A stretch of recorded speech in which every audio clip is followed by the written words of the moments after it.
control area. All right, so how does this work between one big airport to another? Because you also have what's called en route air traffic controllers. So let's explain that to you.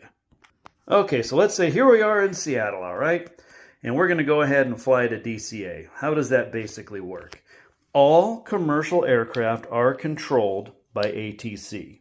From the moment this airplane is pushed back from the gate, it's in contact with ATC. It has to have clearance to even push back from the gate. Okay, 100% of the time, all the time, commercial aircraft are controlled by ATC. So we get pushed back from the gate. The ground controller's taking care of us, okay? And then we get switched off to the tower controller. The tower controller is going to clear us to take off, right? Now, they have already contacted departure control. So how does this work? The tower clears you for takeoff.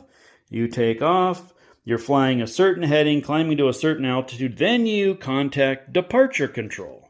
So then departure control, they take you and they're going to fly you up to a certain altitude, a certain heading. And then when you're en route, like in other words, when you're cruising at your cruising altitude, you're now in contact with the en route air traffic controllers. This would be like Seattle Center, LA Center, Boston Center, all this kind of stuff.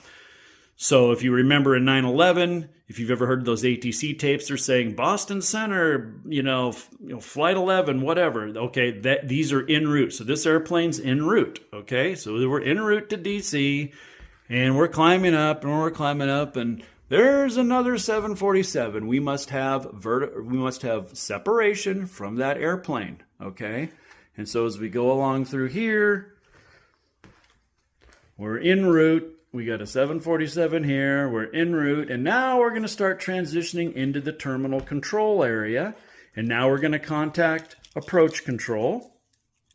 So here we got our little nose of our 747, and I'll get my finger out of here. And okay, now we're approach control, they're lining us up, and then we contact tower control, and they're clearing us to land, and here we are coming into DCA. This is the glide slope. My little string here, and this is the imaginary line that the airplane has to be on in order to land on the runway. Okay, gang? So now let's talk about separation, okay? Because the whole thing is about separation. All air traffic controllers do is make sure and maintain separation of aircraft. Separation is a requirement that airplanes cannot get within a certain space of one another. And this is something you could use any tool you wanted. This is one of the ones